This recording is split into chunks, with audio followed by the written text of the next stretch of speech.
Welcome back to Coffeesodes, everyone. Episode 47. 47. This is a wild one, folks.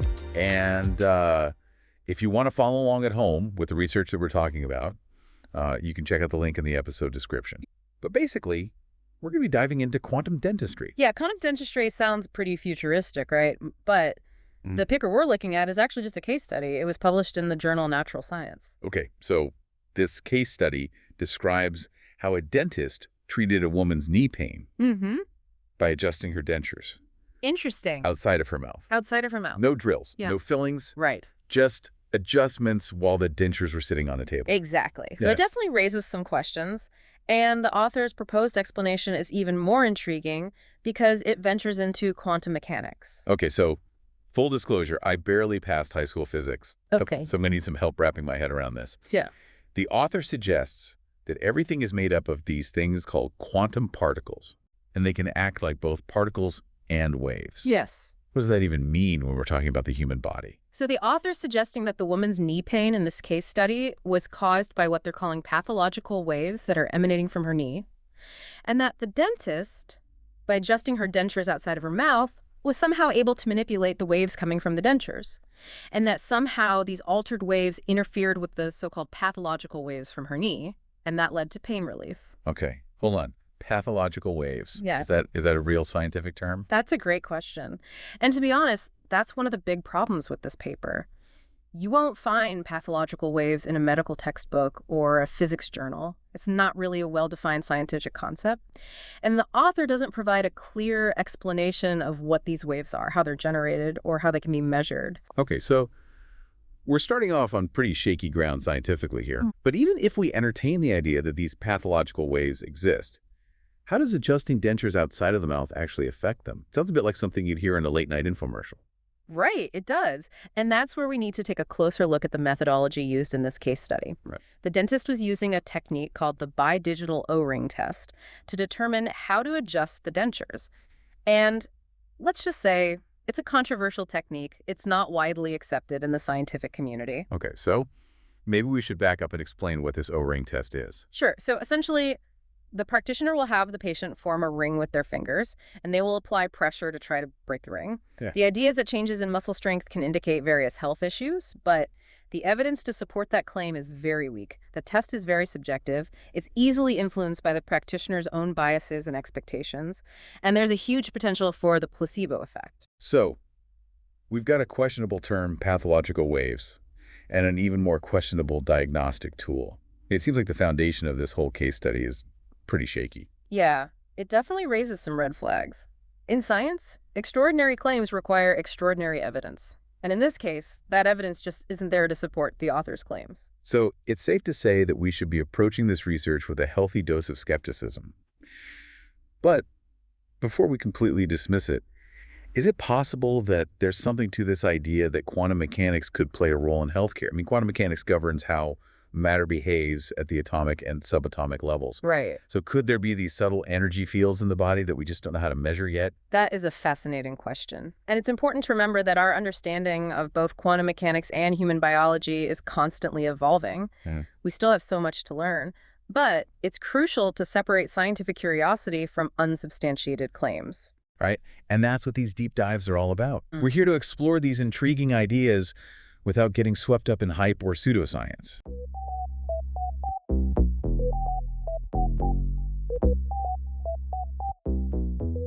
So where do we go from here? How can we approach this topic in a way that balances open-mindedness with scientific rigor?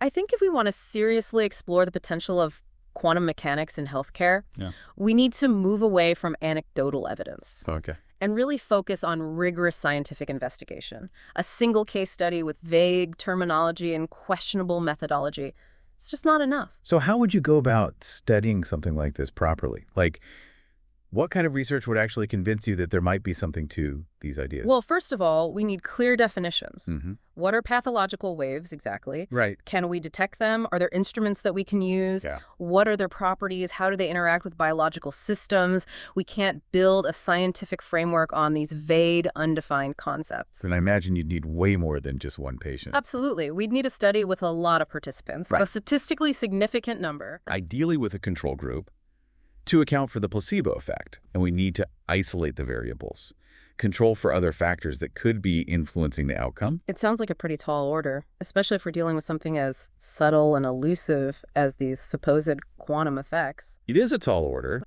but that's just the nature of science. It's slow, it's meticulous, but it's the only way to arrive at conclusions that are reliable and meaningful. Okay, so let's say, hypothetically, we do manage to conduct a really rigorous study. Okay. And we actually find evidence that there's something interesting happening at the quantum level. Mm-hmm. What then? What are the implications? Are we talking about like a revolution in healthcare? Well, let's not get ahead of ourselves. Yeah. I think it's important to balance our excitement with some realism. Even if we find evidence of quantum effects, it doesn't automatically mean that we can apply that to healthcare. But can we at least speculate a little? Like, what kind of possibilities does this open up?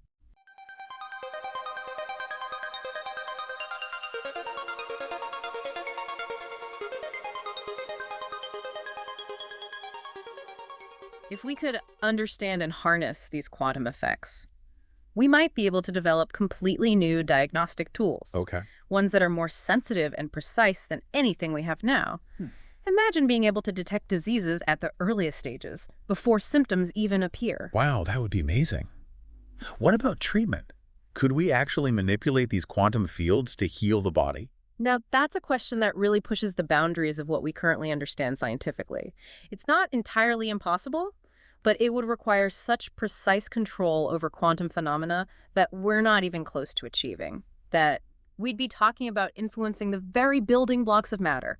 It's a mind-boggling concept. So we'd be talking about like a whole new paradigm of medicine. Right. One that's based on manipulating these energy fields in quantum states. Exactly. Instead of molecules and chemicals. A complete paradigm shift. Yeah. In how we understand health and disease. But that also raises a whole bunch of ethical considerations too. We'd be talking about technologies that could have a huge impact on human biology. Absolutely. We need to be thinking about those ethical implications right now before these technologies even exist.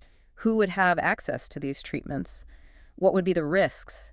The potential for unintended consequences?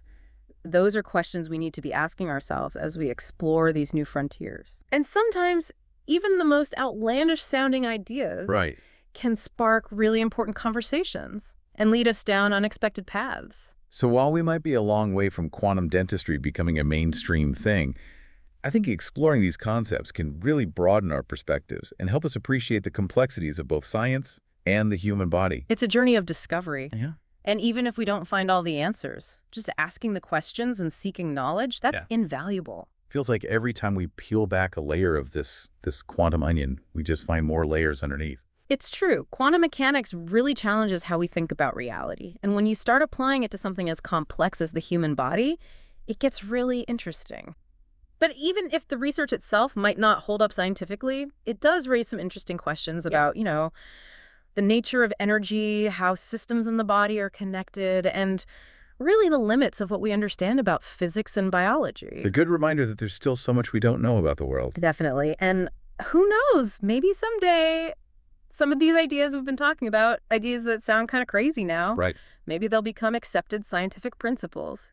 I mean, a lot of groundbreaking discoveries were first met with skepticism. So what's the takeaway for our listeners? Should everyone be running out to find a quantum dentist? I think the biggest takeaway here is think critically. When you hear these extraordinary claims, especially about health, don't just accept them. Do your research. Ask questions. Look for evidence-based information. And just because something sounds scientific doesn't mean it's true. Exactly. There's a lot of pseudoscience out there. Yeah. Using jargon to sound legitimate. Right. And we should all be aware of our own biases too. Right. It's easy to want to believe in simple solutions to really complex problems, but the truth is often a lot more complicated. Well said. So we might not be scheduling our quantum dentistry appointments just yet, but I hope this deep dive gave everyone a little taste of the fascinating world of quantum mechanics and all the potential it holds. Thanks for joining us for this deep dive into the world of quantum dentistry. Until next time, stay curious.